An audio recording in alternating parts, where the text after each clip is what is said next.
Shalom. Numbers 18 laid out the complete economy of sacred service. Who bears the weight? Who receives the provision? The priests, the Levites, the tithes, the portions. All of it is organized, assigned, covenanted.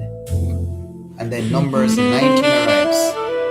Completely red cow, no blemish, never yoked, slaughtered outside the camp, burned and tied, flesh, blood, dung, mixed with cedar wood, hyssop, and scarlet thread. Resulting ash collected and stored, mixed with fresh water, used to purify anyone who has touched a human corpse. And the paradox that has stopped Torah scholars for 3,000 years. The priest who prepares the purification becomes impure. The person who is purified becomes clean. The one who makes pure is made impure. The one who was impure is made pure. No explanation is given. The Creator calls it a hok, a statute. It stands on His word alone. Numbers 19. Stay with me. Welcome to AsahxMusic Torah Studio, where we worship with sax and walk in Torah. Numbers 19 sits at a pivot point in Bamidbar. Chapter 18 organized the priesthood and the Levites. Chapter 20 will bring the deaths of Miriam and Aaron and the great failure of Moshe at the rock. Between the organization of holy service and the grief of Israel's leadership, the Creator plans a statute about death, impurity, and purification.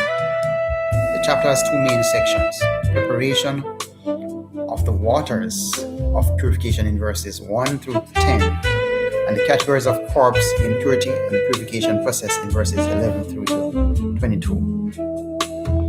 Like, subscribe, and stay with me, because number 19 has something to say to everyone who has ever followed an instruction they couldn't fully explain. So let's look at the first 10 verses.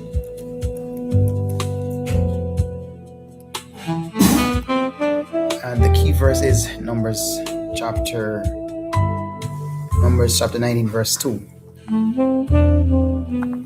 Let's read this.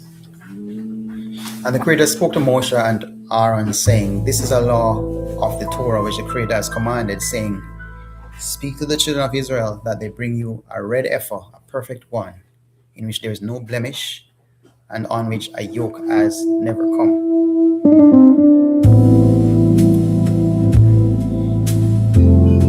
The Creator spoke to Moshe. The instruction is addressed to both.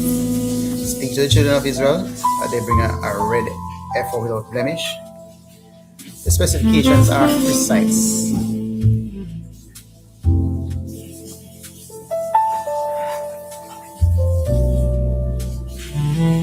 Not mostly red. The animal must be red. Para aduma in Hebrew. If even 2 black hairs are found, some say it disqualifies the animal. Without blemish means no physical defect, never yoked, it has never performed labor. It has been preserved from ordinary use. Verse 3. Eleazar the priest, not Aaron, takes it outside the camp, and it is slaughtered before him. Why Eleazar and not Aaron? The high priest should not be made impure by this process if it can be avoided. The work is dedicated to his son. Verse 4. Eleazar takes some of its blood with his finger and sprinkles it 7 times toward the front of the tabernacle. Then the entire animal is burned. Verse 5. Its hide, its flesh, its blood, its dung, everything. Cedar wood, hyssop, and scarlet thread are thrown into the fire while it burns. Verse 9. A clean man gathers the ash and deposits it outside the camp in a clean place. It will be kept for the congregation of Israel as a water of purification. May neither a water for the removal of impurity. And verse 10, both the one who burns the heifer and the one who gathers the ash become impure until evening and must wash their their clothes.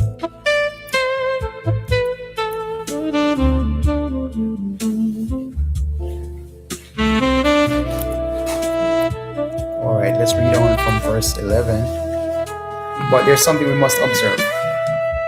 Obeying before understanding. Hawk. Numbers 2 opens with a phrase that appears only here in all of Torah in this exact form. This is the ordinance of the Torah. Not Chukat Aheda, the statute of congregation. Not simply a statute, the ordinance, defining statute of the Torah itself. The Creator is marking this commandment as the paradigmic example of a hawk, a law that does not yield its reason to human investigation. It stands to the Creator's authority alone. Example. Every legal system has two categories of law. The first category, Mishpatim. These are laws whose reasons are self-evident. Do not murder, do not steal. These laws could be derived by any reasonable society, even without divine instruction. The second category, Hokim, are laws whose reasons are not self-evident, whose logic belongs to the Creator and is not fully communicated to the human mind. The red heifer is the Torah's own flagship example of this category. The ash purifies the impure. The purification process makes the pure impure. No human logic accounts for this inversion. It simply is what the Creator said.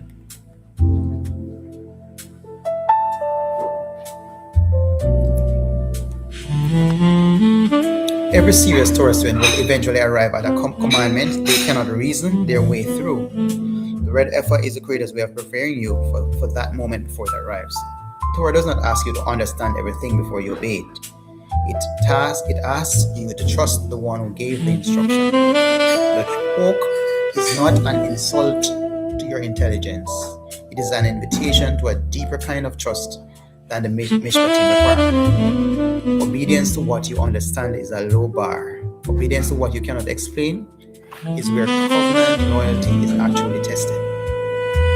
The Creator called the Numbers 19 the ordinance of Torah, not just a statute, but a defining statute, because the red heifer is the Torah's own flagship test of whether you will obey what you cannot explain. Hukim are not a failure of the Torah's logic. They are the highest test of covenant trust.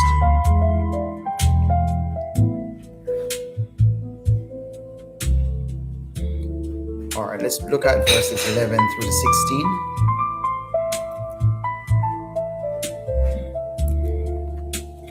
Verse 11.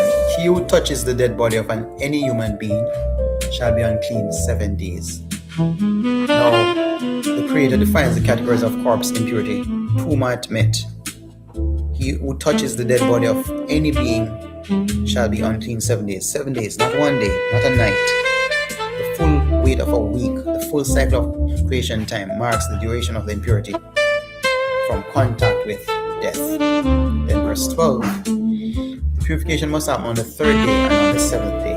If it does not happen on the 3rd day, which is mentioned in verse 13, the person remains impure and has defiled the tabernacle of the Creator. That soul shall be cut off from Israel. The gravity is not minor. Corpse impurity that is left uncleansed threatens the entire community by threatening the holy space at the center of the camp.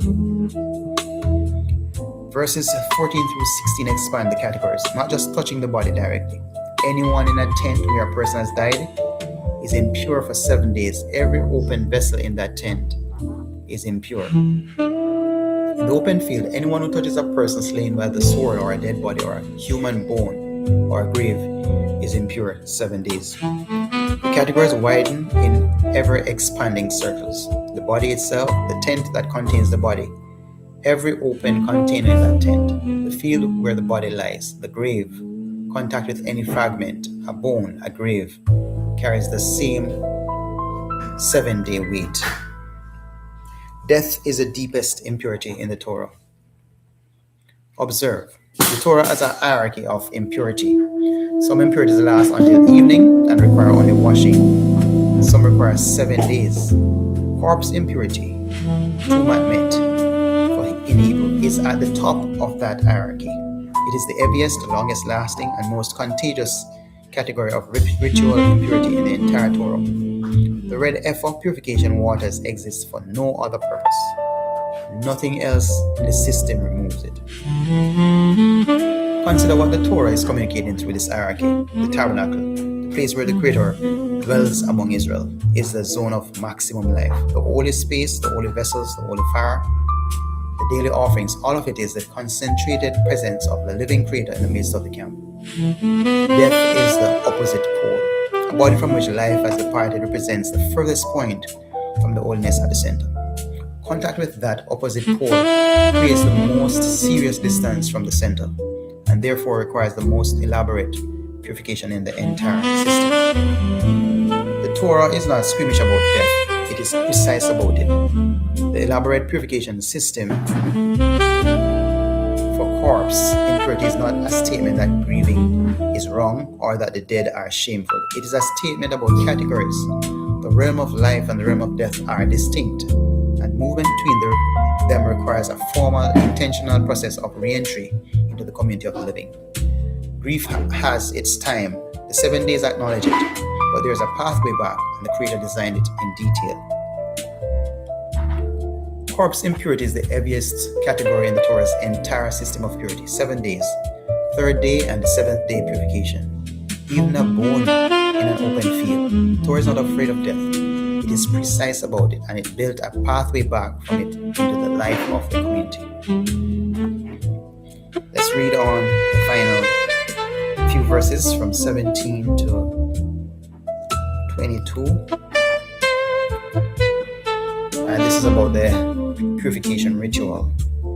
The key verses, Numbers 19:9 says, "Then a man who is clean shall gather up the ashes of the heifer and store them outside the camp in a clean place.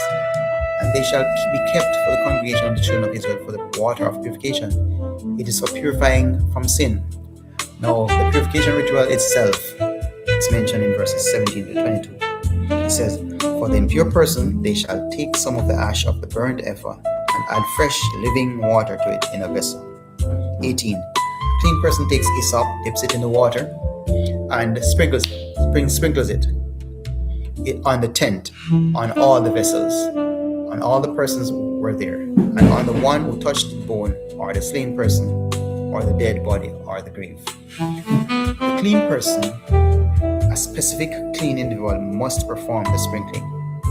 It cannot be self-administered. Someone who is ritually clean comes to the impure person and performs the act on their behalf. Verse 19. The clean person shall sprinkle the impure on the third day and on the seventh day. And on the seventh day, the impure person washes their clothes and bathes. And at evening, they are clean. Then the paradox, verse 21. And it shall be a perpetual statute for them. The one who sprinkles the water of purification shall wash his clothes, and the one who touches the water of purification shall be unclean until evening. The one who performs the purification, the clean person, becomes impure from the act. The one who receives the purification, the impure person, becomes clean. The logic inverts. The Torah does not explain why. The clean absorbs the impurity of the one being purified. The central paradox of Numbers 19 is built into the structure of the ritual itself. The clean person who performs the purification becomes impure. This is not a flaw in the system, it is the system. The Torah presents it without apology and without explanation. Purification of the impure person costs the clean person something. Contact with the process of removing impurity transmits impurity. The ash itself owes attention. It is made from the burned heifer, an animal that was alive, wholly given over to fire, reduced to the most stable form, ash. That ash, when mixed with living water, has the power to undo the heaviest impurity in the entire Torah system. But the person who handles it in that process, who dips the hyssop, who sprinkles the mixture, who touches the water, takes on a lesser, temporary form of impurity until evening. The instrument of impurification carries a cost to the one who wields it. The Torah is establishing a principle here that runs through the whole covenant of life. Proximity to impurity in order to restore someone to the community is not without cost to the restorer. The person who sprinkles is not contaminated permanently. They wash, they wait until evening, and they are clean again. But the act of bringing someone back from the farthest distance to holiness is not free. It is a principle the Creator built into the most paradoxical commandment in Torah, precisely so it would not be forgotten. The clean person sprinkles the impure and becomes impure. The impure person receives the sprinkling and becomes clean. The Torah never explains this inversion. It simply records it as a perpetual statute. Bringing someone back from the farthest distance from holiness is not without cost to the one who does the restoring. And now we are on to the central verse, verse 22. Whatever the impure person touches shall be impure, and the person who touches it shall be impure until evening. This single verse captures the full weight of the chapter. Impurity spreads by contact. It does not stay contained. A person who is impure from the corpse contact passes a lesser impurity to whatever and whoever they touch. The ripple moves outward. The entire community of Israel lives in proximity to this, because Israel buries its dead, tends its sick, lives its human life. The red heifer system is not for an edge case. It is for the ongoing life of every Israelite family across every generation, in every place where the community lives together. The Creator did not give an impossible standard. He gave a complete system. The impurity spreads and the purification waters are waiting.